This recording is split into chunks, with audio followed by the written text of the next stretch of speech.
It's on! Hello, everyone. Good afternoon. Welcome to another edition of our weekly. Yes, Mike Celestino. I was saying hi. I was just saying hi. Sorry. Oh, tongues and peace. Hand raised. Welcome to another edition of Disney Parks Talk Live, where we talk about what's going on in the world of theme parks. My name is Snoopy, co-founder here, Laughing Place over there. The other co-founder, Rebecca. Hey, Rebecca. Hey. She's also my wife.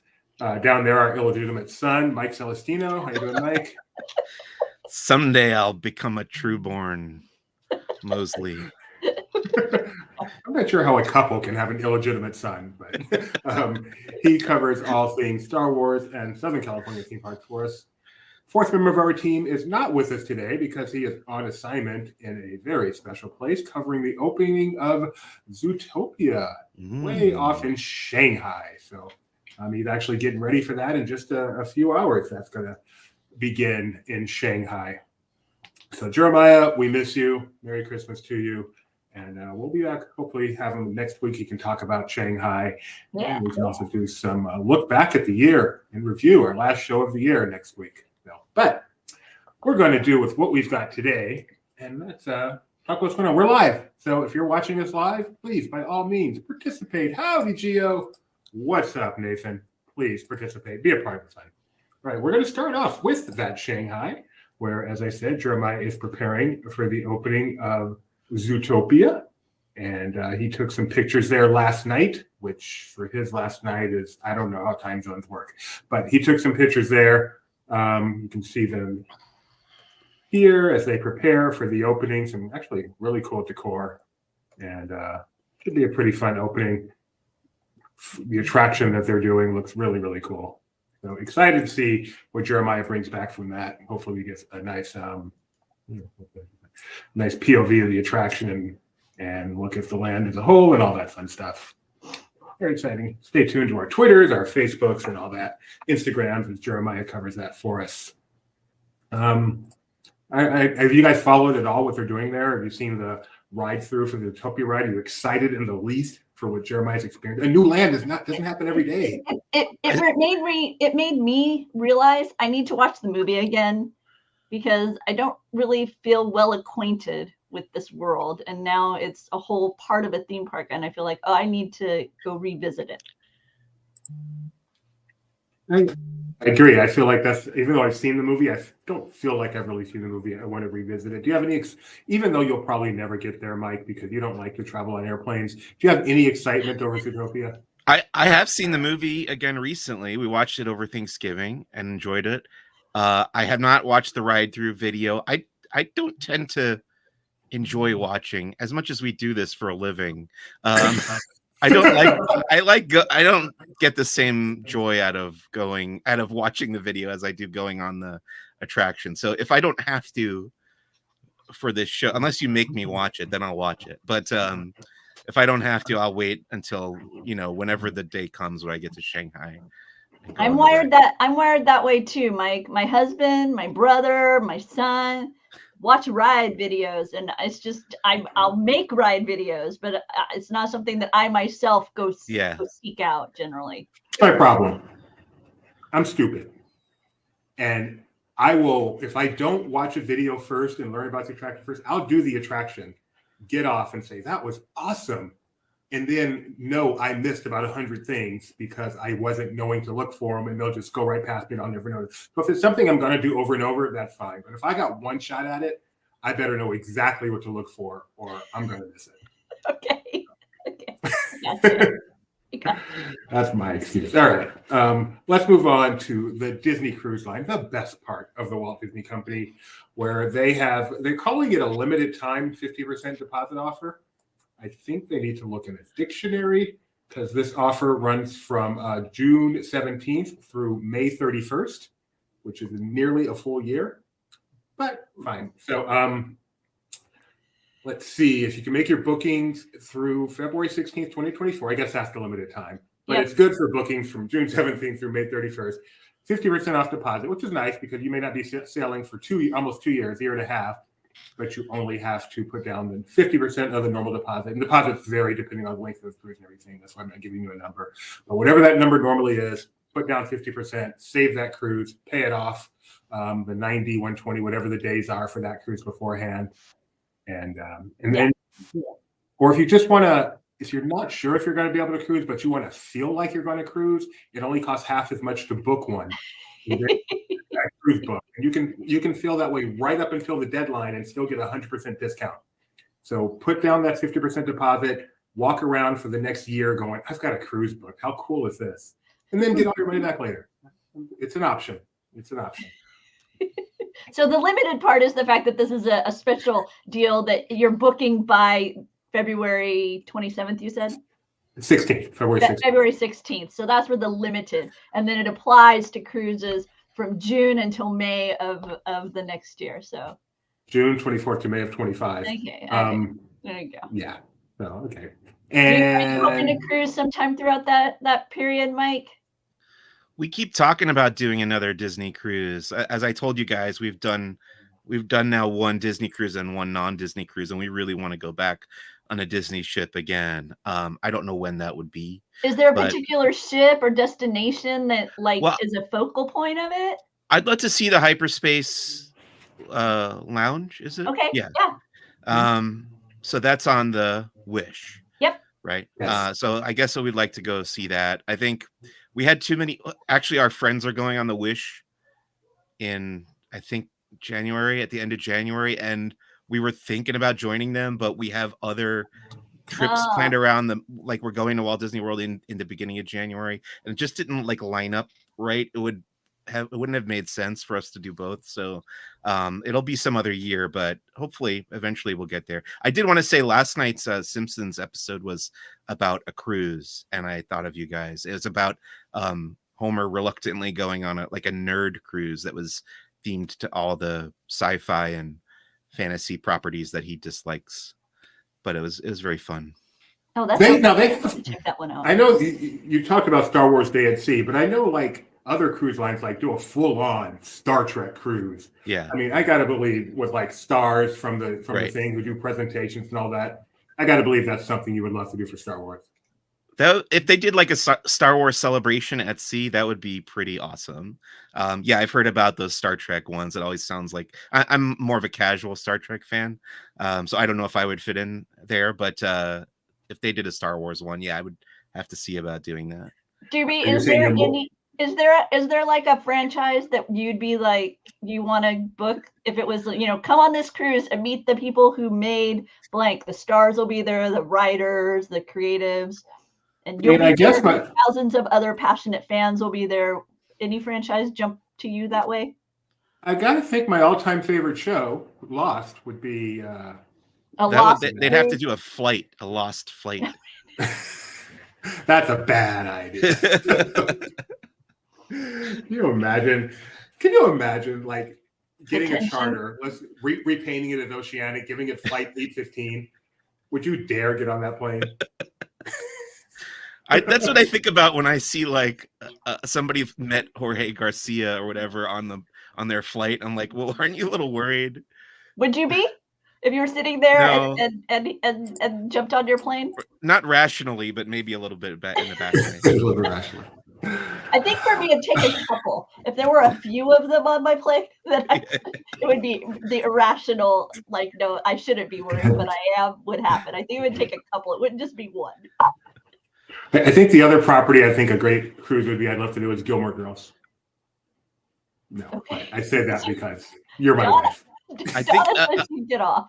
A friend of mine did a gaming cruise where they just played board games the whole time, and that also sounds awesome. Can't you do that on land? What's the big deal with that? Get on. Well, you're just kind of there. There's no escape. There's nothing to distract you. Mm-hmm. You're just dedicated to playing really long, expansive board games. I think Titanic would make a nice theme for a cruise too. Right. Okay, we'll move on. But we're going to stick with cruises because the Disney Treasure, Disney's next cruise ship coming next year, has reached a milestone. The final block has been installed.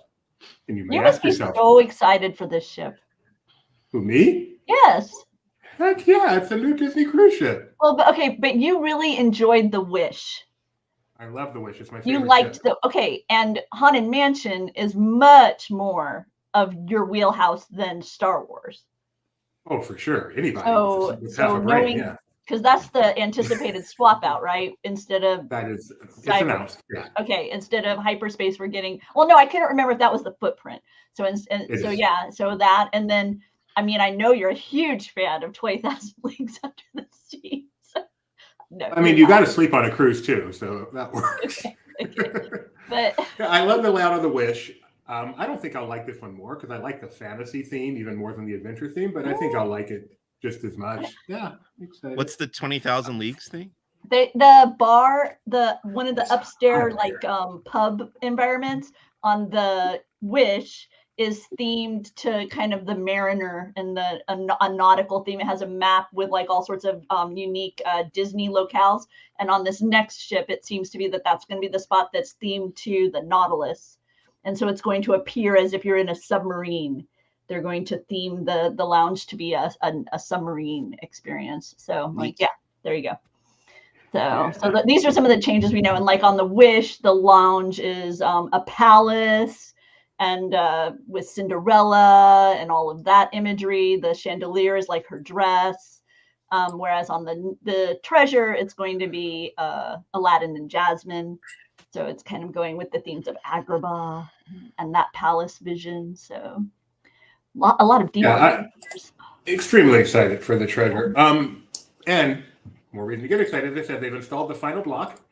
So you may know this if you've watched the Making of the Wish special on Disney Plus. And there needs to be a themed lounge to remind you that you are. No, see, this is my problem with it, David. It's the exact opposite of that. A themed lounge that makes me think I'm underwater. I don't want to be underwater when I'm on a cruise ship. That is the exact opposite of relaxing when I'm on a cruise, is to think I'm underwater. At least part of the boat is underwater, right? Well, Yeah. that's not the part I'm in. And I want to visit there. I want to go to the engine room or the crew quarters where you are below the wall. My dream. No, the scariest thing I've ever done in my life is the Queen. I'm still haunted by this. That Queen Mary tour where you go and you look down into the water and there's the propel. Oh no, it's horrifying. Like I'm all tense now just thinking about it. You have submechanophobia? I don't think so, but one of my recurring nightmares as a child was being attacked by the Jaws, by Jaws on the Universal Studios tram tour. Not a great white shark, but Jaws. Those things are terrifying, those robot Jawses. See, there you go. Yeah, that was my recurring nightmare after going on a tram tour. Not real great whites, mechanical great whites. Yeah, I don't know if they have like portholes that are typically is not the word I want, but consistently below water level. Cruise. My understanding is there are some cruise quarters that where their portals would be more reminiscent of washing machine. That's the stories I've heard. I have no idea if that I don't know. Yeah. If I've spoken to who said they experienced that. That's just kind of the tales that I've heard. I'm sure at times though, even if they're not there the whole time, at times the waves are coming and they're constantly in. That'd be cool. I love I don't know why, because I am not the bravest person in the world. Being on the water does not scare me in the least. We can be lifting all over the place. The waves are huge. I'm just loving it. Okay, anyway, back to the Disney Treasure. Once again, if you've seen the Making of the Disney Wish, you understand how ships are put together. At least these ships are put together. And that is through blocks. Here is the actual block model of the Disney Wish, which is now on display in the Grand Hall of the Disney Wish. And you can see that it's literally a bunch of blocks that fit together like a 3D jigsaw puzzle that create the ship. And that has now occurred for the Disney Treasure. The final block has been placed. The ship is now all in one piece. And now they can continue on to finishing the interior spaces and all that. Still plenty of work to do, but the ship is there. So really exciting to see just a few, less than a year away till the launch. Much less than a year away to the launch of the Disney Treasure, which will be Disney's 6th cruise ship. And then we've got the 7th coming to Asia, which is kind of a whole different thing, the one that they purchased and are finishing. And then we'll have the 8th coming after that, which is yet to be named. So Disney is a full-on fleet now. Remember when it was just 2 little tiny ships, the tiny part of the company? It's about to be a big old fleet of 8 ships. Wow. Yeah, hard to believe this little company. The little cruise line that could. Oh, okay. Donna says, so with you, I'm impressed that you enjoy cruising. It will take a lot for me to go. And she has a private pilot license, but the big ship out in the middle of the ocean. Nope. I understand being below water level, but Rebecca, you have no actual fear of being on the ship in general, right? Oh, no. Yeah, no. I don't have a concern about it, but yeah, it's just not my thing. When I'm on a ship, I like to be above the water. Which is not a bad place to be. And on a ship or off, being below the water is generally a good idea. Just saying. Okay, and yeah, Jeremiah, the live stream from China would be awesome. I don't think that's going to be possible, but if it is, we'd love to make that happen. One more bit of cruise news, and this one is not so happy. So Disney announced, big surprise announcement last Thursday. Emails went out to people who had booked cruise that said cruises starting December 21st. So it literally was about 1 week's notice, less than a week's notice. The ages for the kids clubs have changed. So in the past, the lowest level kids club, which is called the Oceaneer Club and the Oceaneer Lab, was for ages 3 to 12. And then Edge, which is for tweens, went from age 10 to 14. So if you were 11 or 12, you could take your pick as to whether you wanted to go to Oceaneer Club /Lab or whether you wanted to go to Edge. And then they have the teen area, which starts at 14 and goes up to 17. So there's a 1 year crossover there. And that 1 year crossover is staying. Vibe and Edge still crossover at 14. But the crossover is leaving for Oceaneer and for Edge. So if you are 11 or 12, you no longer have the choice to go to Oceaneer Club /Lab. You now must go to Edge if you want to enjoy a kids club. And they literally gave 1 week's notice. There are people who had their cruises booked for a year. I'm sure there are some people who are looking forward to their 11-year-old or 12-year-old having that last chance to go to the Oceaneer Club before they aged out. There's some fun stuff down there. It's a much more interactive play area as opposed to Edge, which is just a much more social gathering area.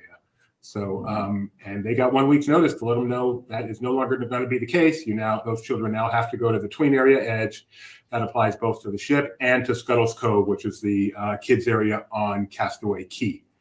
So, as an owner of a child, Rebecca, any thoughts on this? I do not own a child. I'm the mother of a child. Is that how it works? Okay. Yes. I'll tell Gideon that I've been calling him the wrong thing all this time. I'm disappointed in that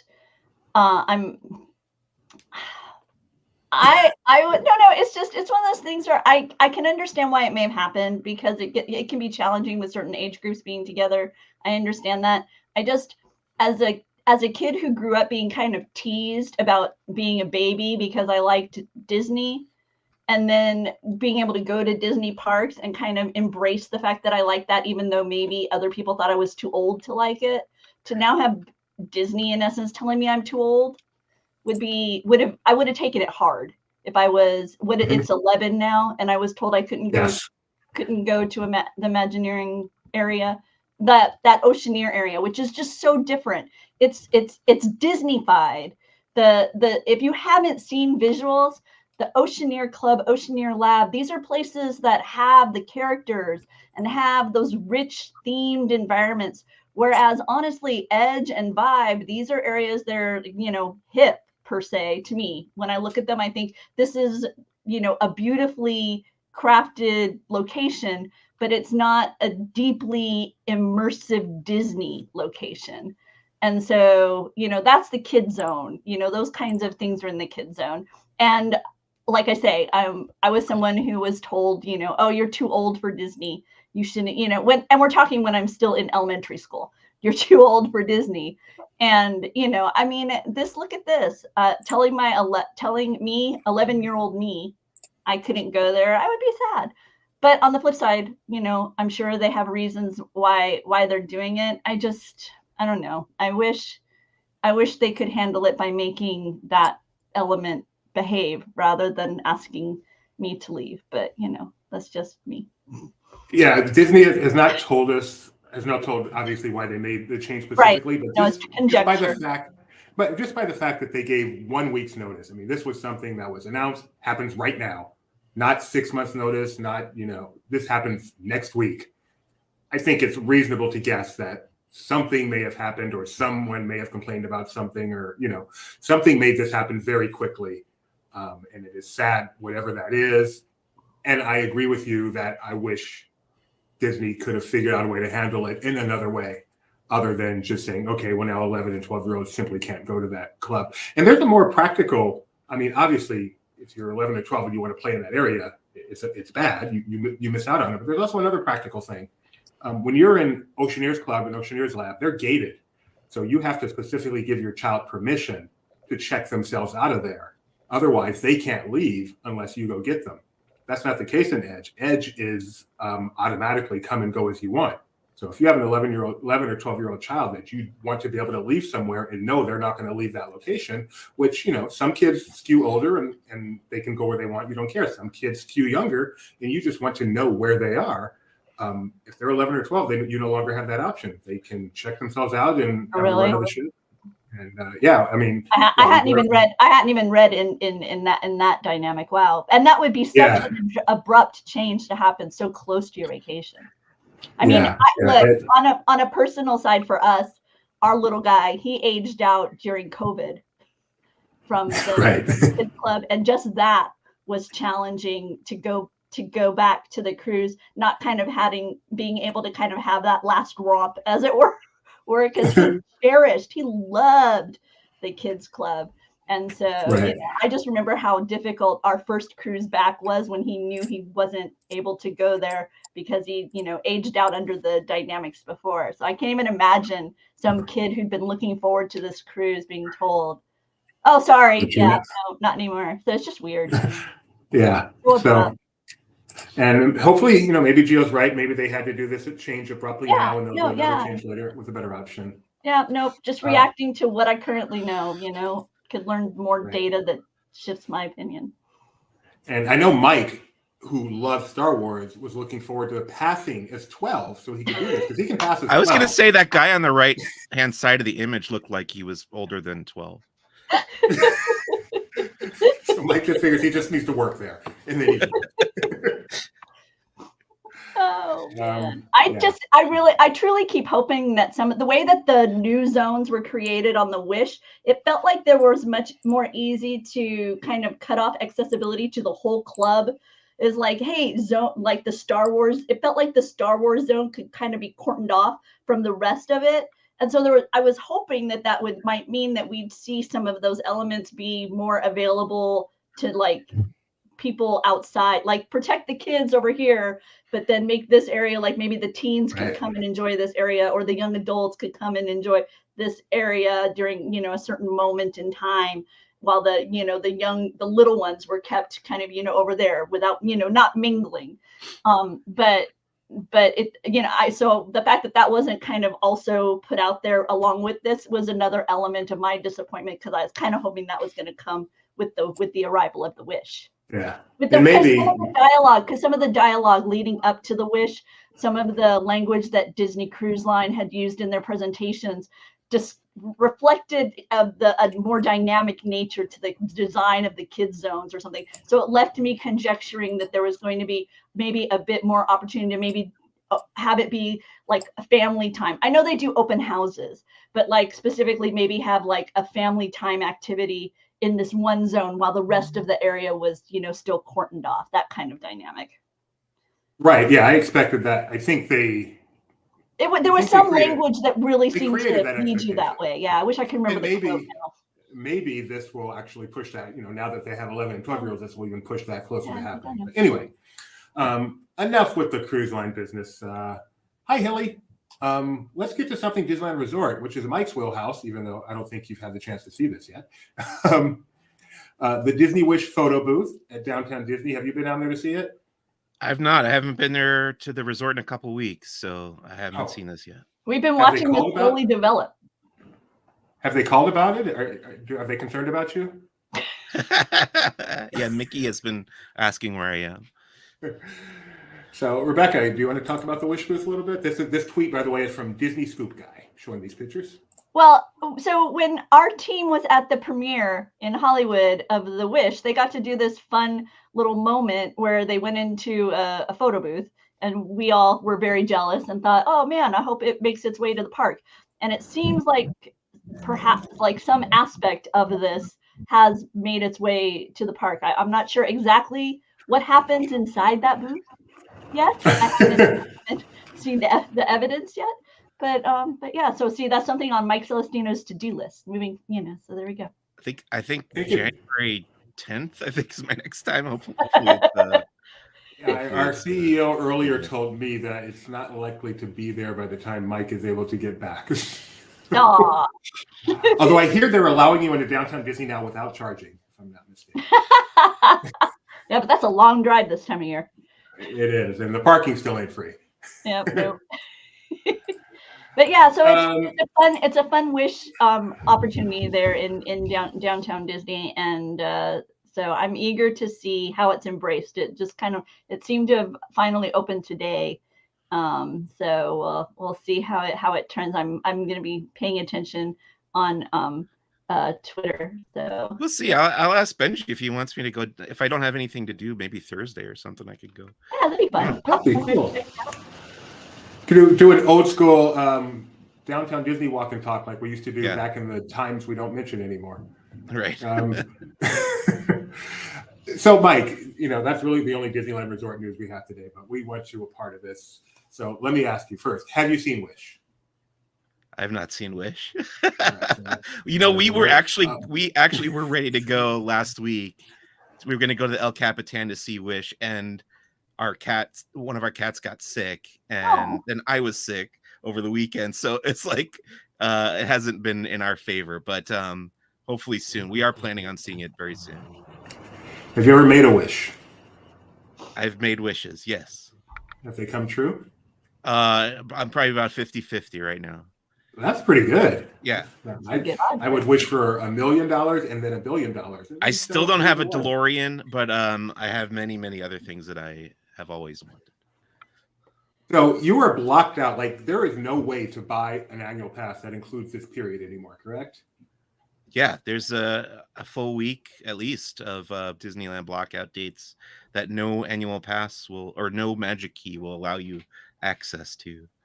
So how weird, because for those of you who don't go to Disneyland regularly, it is full of annual pass holders. I mean, it is just full of Disneyland regulars. That is the norm at Disneyland. Right.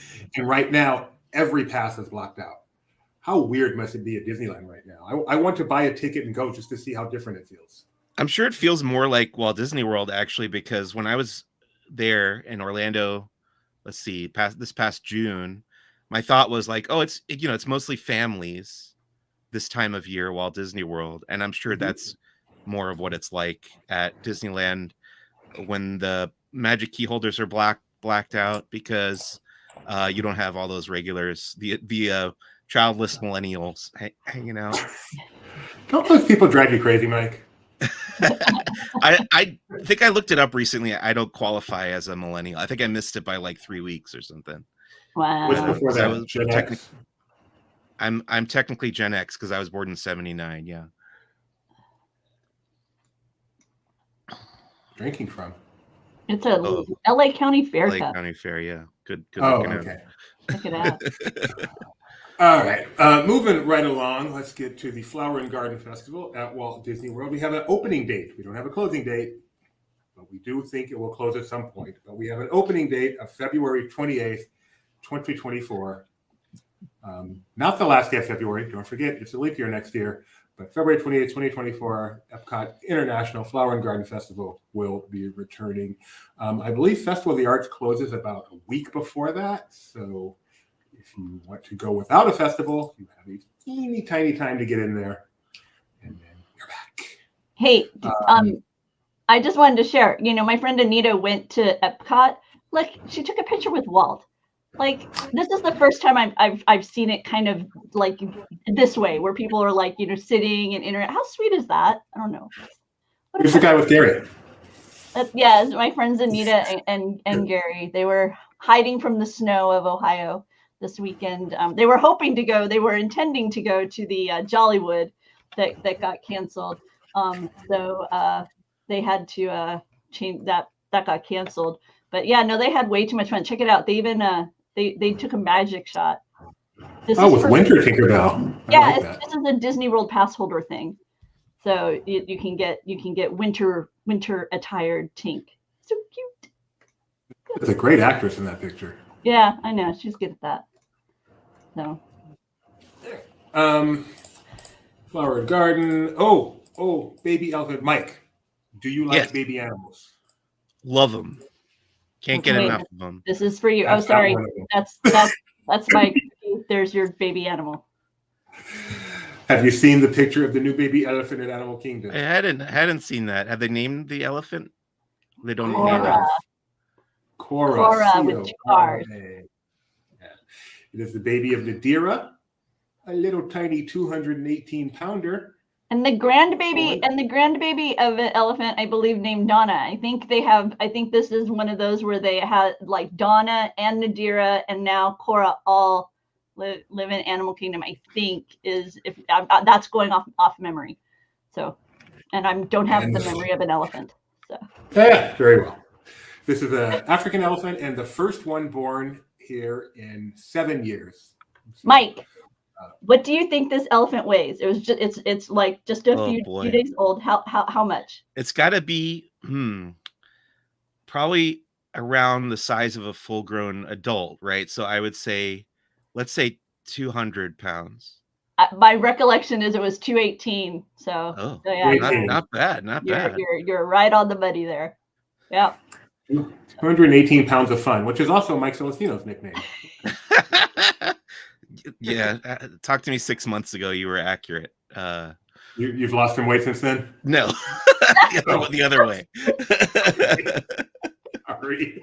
Oh, That's right. wow. That's not what I expected to hear, Mike. Not at all. I've been inactive lately. Oh, good point. It's not an African No, elephant. It was born in No, this Florida. is not It's a reference to where it's born. No. It is the second most feared animal in Florida. Yes, it The is. first is my mother-in-law. I'm just kidding. Mrs. Kaplan, I know you're not watching, but No, if you are, that's my just mom a joke. sometimes watches. Ouch. Just a joke. You know I'm joking, Mom. Ouch. You know, your mom is great. Your dad is great. My family is great. But she lives in Florida, so it's set up the joke. I gotcha. Okay.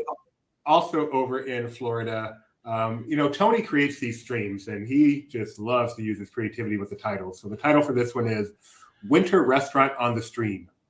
And that is because the Summerhouse on the Lake has just opened at Walt Disney World, Disney Springs, yes, which is a beautiful looking restaurant to me. I thought it was a reference to that song Islands in the Stream somehow, but that is what we are. Okay. But to me, this is a great. I know you. I think I know you. Does it look great? Our team is raving about the cookies, right? This is where the cookies are. They keep raving about. This is where the cookies are, and I want to get to the cookies in a second, but I'm asking you about the look of the restaurant. I feel like this is so up your alley, this open, airy. Yeah, no, just me? No, it's Just you. me? Okay, This restaurant was designed to your aesthetic. It's so white and clean and pristine and open air and right on the water. That's your aesthetic. 2001. That's the Doobie aesthetic. Oh, The space okay. odyssey. Okay. What about you, Mike? Are you if you're choosing an eatery? Are you like a rustic, very clean, modern? What's like the decor that makes you feel most relaxed and inclined to dine there? I hate minimalism. I'm like diametrically opposed to minimalism, so that turns me on. Hard to believe looking in your background. I can't Actually, like believe it. this empty space is bothering me right here because I had a poster here that fell down. The frame broke, but I got that Braille tablet that's gonna hang here. I just haven't taken the time to mount it yet. But I hate empty space. I don't like white walls. I don't like yogurt shops for that reason. They're always minimalist. Oh, I never thought about it. You're totally right. Yeah. You're totally right. Yeah. See? So yeah, Skipper Canteen, that kind of thing. Trader Sam's, stuff all over the walls is what I look for in my restaurant decor. Although I have very limited options when it comes to eating out, so I'll take what I can get. Also, I enjoy deeper tones when I dine. So those I are- like just bare white walls. Yep. Perfect. Juby. Well, oh, Juby was like that when we were all watching Andor and they were in prison. Juby's like, sign me up.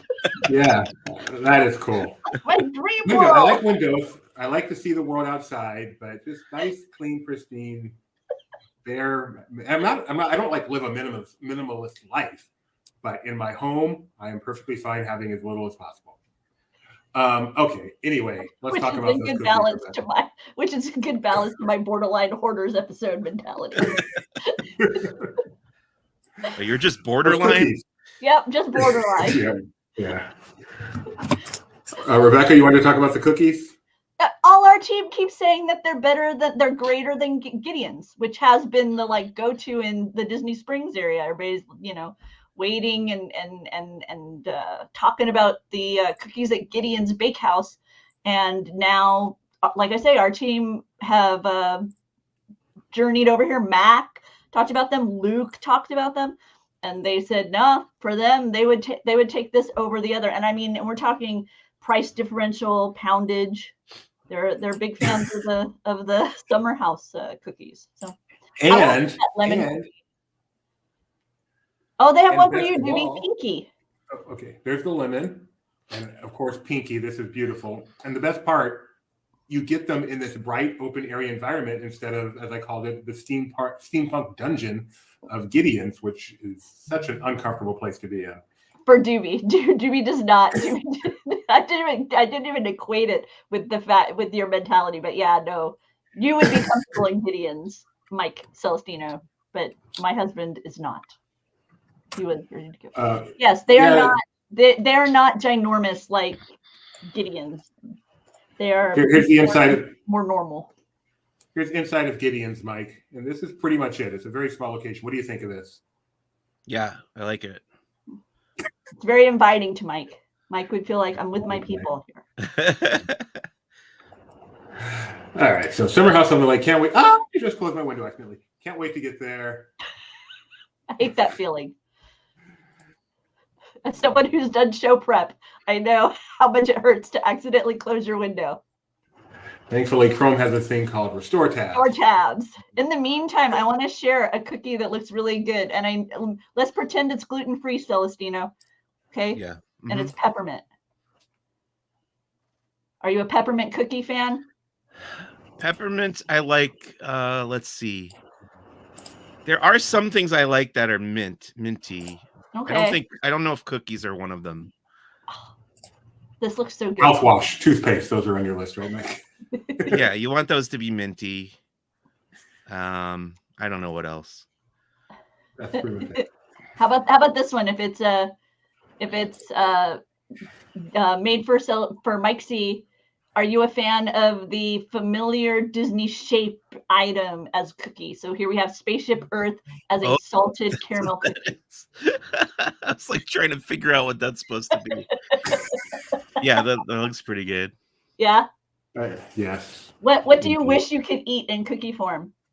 We actually have. So we got. Tori makes gluten-free cookies often, and I got from the Disney Home Store at Downtown Disney. They were selling. You guys probably have these or saw them. There were cookie cutters in the shapes of all the icons. Mm. There was a Tree of Life one, a Spaceship Earth, Castle, and what was I guess it was Tower of Terror was the. I was going to say, was it Tower of Terror? It probably wasn't the Chinese theater, right? Because they don't tend to use that. But yeah, that's a good set of cookie cutters. So I've eaten them all in cookie form. Which one tasted the best? I don't recall. We'd have to run another. Have you made Star Wars cookies? Yeah, we have those too. We have a bunch of Star Wars cookie cutters. We have a R2D2, I think, and a Yoda head. Okay. Stuff like that. Yeah. All right. So, Mike, I know cookies can be tough, gluten-free, that requirement. Please tell me you love sangria. I do enjoy a sangria. Yeah. Did you know December 20th is National Sangria Day, 2 days away? I did not know that. Okay, it's also so the day before the winter solstice. I don't think that's a coincidence. Okay. I'm not sure of the connection, though. So anyway, National Sangria Day. Start making your preparation now. If you want to start making your way to Florida, you can enjoy it at Jaleo in Disney Springs, where they are celebrating National Sangria Day. Ooh. Yeah, telling you, celebrate away. I know, Rebecca, I believe I can say you enjoy sangria. I enjoy sangria very much. In fact, one of my very favorite sangrias I've ever had was in Disney Springs back. I don't think it was. It may have been called Disney Springs at that point. Was at Paradiso. So 37, yeah. So from 4 to 6 p.m. at the Matador Bar, you can get a discount on some things and enjoy Sangria Hour for National Sangria Day at Jaleo. According to Drew, every day is National Sangria Day at our house. Oh, I want to visit. Becca wants to go to your house. Sign me up. I love sangria. I don't drink. I've had very few like entire drinks in my life, but I went through a period of like 2 weeks where I'm like, you know what? I want to start drinking. And Well, so that's every right. night I before remember bed- that. Every night before bed, I had a small drink, and it was sangria. It was something called sangria that was in a bottle. That's what it was. Bottle of sangria. It was yummy. Drink it like water. All right. Let's see what else we got. Fort Wilderness. So mild. Fort Wilderness we got a new look at the Fort Wilderness cabins, which we have made endless fun of for looking like a very barren, boring building. And I got to say, this actually looks better than the old things we've seen. Don't you think, Rebecca? This makes in context. Do you like it? Do I like it? No. Is it better than what we saw before? Yes. I'm going to give you a look at what we saw before. This, to me, was way too plain. Again, I like plain, but this is a cabin. If I'm going to Fort Wilderness, I'm biting the bullet for a week. I want to stay in a cabin. And this is far too sterile, whereas I feel like they've made it, just as bad. Never mind. Just as bad. Yeah. I mean, it's just not my taste. I don't think it's bad. It's just not my taste. Okay. How about the interior? What do you think of the interior, Mike, as far as like a cabin goes? Yeah, that's pretty nice. I do Rustic like enough? the interiors. I wish it was, since the outside's no longer kind of that log cabin-y feel, the fact that the inside also doesn't have kind of that just, hey, we built you a Lincoln log bunk bed. I can understand why that's not there anymore. But the inside, it looks, I like the inside. It seemed pleasant. It does. It does. But it doesn't feel like Fort Wilderness cabin, but it does seem pleasant. I agree with you. Those are coming. The cabins are there, obviously, now, but they're being redone, and they will be reopening in summer of 2024 in various stages. I think my challenge is that and wilderness. I think if they were called like the I don't know, the Piney Wood campground or something, then I would not feel that. But there's something about calling that a Fort Wilderness cabin that just like is not, when you say wilderness, I think of Lincoln logs. So Rebecca would like to have them change. That may just be Disney conditioning. Piney Woods cabins. Rebecca's name. They're pine woods, they're cabins. All right, let's take a look at Hong Kong Disneyland. Gio thinks they look better at wood paneling. Hong Kong Disneyland, where they have just taken in their 100th millionth guest. Congratulations, opened in 2005, so 18 years later, minus a couple of years for a world shutdown. Hong Kong Disneyland has taken in 100 million guests. Look at that, Mike. Take a look at that castle in the background. Do you think that is just a beautiful setting for a Disney castle with the mountains in the background? That's very nice. I'm curious now, if you go twice to that park, do they count you as 2 guests? Yeah, I've always wondered that too. Yeah, of course they do. It's not unique. You think McDonald's has really served like 400 billion different people? But they just say how many hamburgers they've served. So this is how many turnstiles have turned. Yeah, they better 100 count million you. turns of the turnstile. Right. If you've gone 3 times, you get counted 3 times. What I don't know, what I really do wonder, like if they do this at Disney World, are they counting if you park hop? Are they counting if you're on like a 7-day ticket? Do they count each day individually? Oh, wow. Yeah, I don't know. I don't know. I know somebody on our team who would know, but I don't know.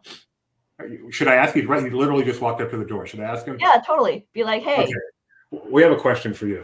And yeah. So, Hong Kong Disneyland just served its 100th millionth guest a hamburger. If you go twice, does that count as two visits? You go twice? Yes. Yeah. Okay. At Disney World, when they're counting visitors, if you're on like a 5-day ticket and you go each of those 5 days, do they count that as 5 different visits? Yes. If you park hop, does that count as a different visit? No. There you go. Did you guys Okay. catch all that? They Yep, draw the thank you. line at park hopping. Thank you. We appreciate the I served their clarification. 100 millionth guest a hamburger. I got a little confused. I Oh, was like, sorry. Yeah. McDonald's got thrown in there somewhere. It's okay. We He does now that have to you. answers. He does that to you all the time. That's true. Yeah, I like it. He walked up to the door, came in, answered the question, now back to his office. Congrats. Way to be. All right. Let's get to a couple more things real quick. Roku. Have you checked this out on our Roku, Rebecca? Not yet. I was waiting for you. I didn't want to do it without you. No, Have you they've, seen it, Mike? Do you have a Roku, Mike? Oh, yes, we do. Uh-huh. And you know how you have that town that like scrolls by? Right. Yes. For a few days, it had a standby or, kind of progress underway. And then this was unveiled. So this will come up if you leave the screen on. Yeah, it'll be part of that. All those fictional places that's okay. Most of the others though are fictional in that they're like movie locations, right? As I recall. Oh, they are? I thought it was a mixture of fictional and factual. So I'm guessing like part of it is Lego. I saw recently. It's like a Lego building with minifigures around it. I'm guessing like Lego and Disney are paying to be featured on the Roku, right? I haven't dived into the world of the Roku screensaver. But you can find a list. So they are all based on movies, but many of them are real locations for movies, like the Space Needle, because of Sleepless in Seattle. But then a lot of them are purely fictional, like Mary Poppins Flying in the Sky and The Wizard of Oz, Emerald City, things like that. And now they've added, this looks like Cinderella Castle to me, and Partners. So if you have a Roku right after this show, go check it out. Don't do it now. We're not done. But after the show. Right, Mike, we're back in your territory, buddy. Okay. Camp Snoopy. Yes. This area of Knott's Berry Farm has been shut down for a bit. Part of that area, I should say. Part of Camp Snoopy has been shut down for refurb. And it looks like we got some news as to what is actually coming to that part of that area. Yeah, they have told us that it is all shutting to make room for the new additions. Okay, let me just read. I'm not reading that. I'm reading this. To make room for these new additions, Huff and Puff, the High Sierra Ferris Wheel, and the Rocky Mountain Trucking Company will all close on January 7th, 2024. Okay. So if you want to ride those attractions, you have until January 7th, 2024. And then what is coming is this other article. And they actually have announced what's coming with the new coaster, the new family coaster, and a new summer camp location, kind of a new Camp Snoopy where you can run around and have fun and all that kind of stuff. So, did they talk about what's happening with the theater? Because the Camp Snoopy theater has also been boarded up for a little while. Let's see. Sorry, I should have phoned up on this before. Yeah, they did actually. Check it out. Okay, great. Look at that. Oh, look, that looks nice. In the cabins. Yeah, it looks better than the cabins. So yeah, that's all the stuff coming to Camp Snoopy. If you want to experience Camp Snoopy as is, you have till January 7th. I think Mike is planning to be there the final day to close it down, get those last POVs. No? Unless they invite me, we don't have you don't use your... Oh, they did. Last chance to ride. Gideon has written both the Huff and Puff. Yep. And I was trying to find a picture of Gideon and Huff and Puff. I think the truck one on the right, whenever we walk past it in the park, I think to myself, that must be the most irritating place to work in all of theme parks, because the kids have access to these horns on the trucks that they just don't stop beeping the horns, and they make a really like ear piercing noise. Yeah, that sounds like our son. Oh, wow. That's what a fun place. All right. Oh no. Oh no. Oh, that's sad. Did we not take any pictures of them on it? Oh no, I have one, but I just couldn't found one? Yeah, if you chat for just a moment, I can prep it. Okay. Is this a video of on Hufflepuff? Oh, it wasn't a video. It was just a still. Aw. I'm sure I have a video, but I just don't know if it has like lots of other people in it. So I don't want It does have other kids, but it's from like so long ago. They're adults now. Yeah, I don't want to do that. Right. So yeah, but Doobie. Oh man, what are you doing over there? Are you waiting on me? Sorry. Well, yeah, I'm wasting time waiting on you by not talking, which makes no sense. Okay. What do you miss most about not being able to go to Disneyland during the holidays, Mike? I'm curious. I've always been curious what it's like on the holidays. Like I've never gone on Christmas. I've never gone on New Year's Eve or New Year's Day. And you know, Really? as a theme park reporter, I tend to go on weekdays in the off season. You know, I'm not there on the peak days, so I don't really get to experience it. I am shocked you've never been on Christmas or New Year's Eve or New Year's Day. Wow. We do go 4th of July. That's become a tradition with me and Tori now, as we go every 4th of July to Disney. Oh, that's wonderful. We used to go to Let's show on 4th of July.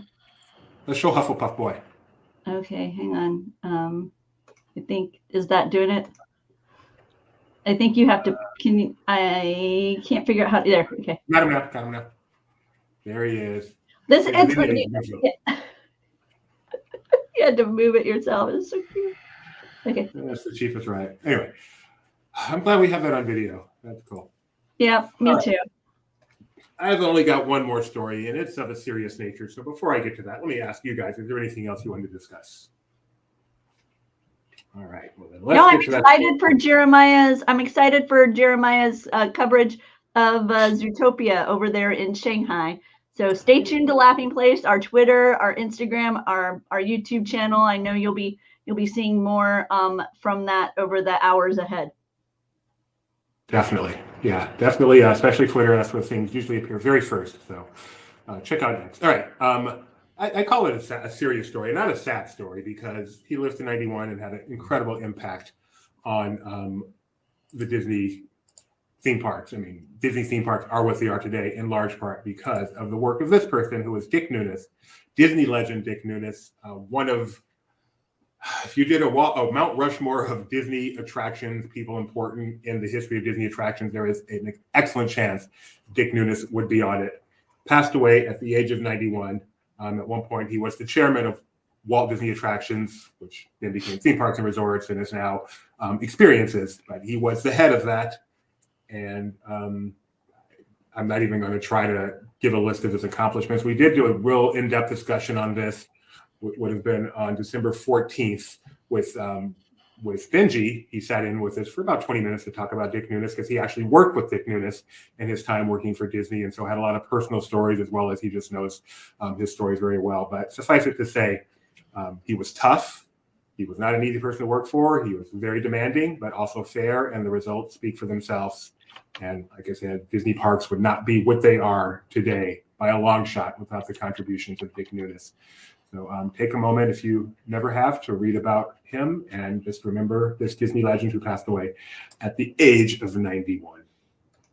The only thing I would add, Doobie, is that he did actually publish a autobiography that's available out there. It's called Walt's Apprentice.